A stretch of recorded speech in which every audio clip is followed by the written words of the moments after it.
Okay, so we're going to do an installation on the Hyundai i30N and Veloster N gear knob.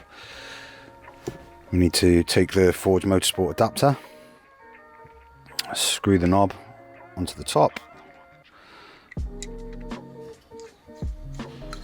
ensuring that it's all the way down on the thread. Next we're going to remove the original equipment gear knob.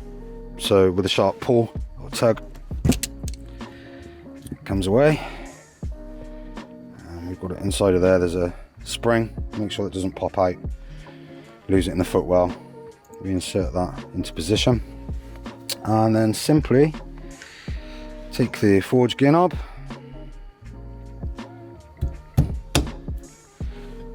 installation complete. Check your pull up for your reverse is working, and we're ready to go for a drive.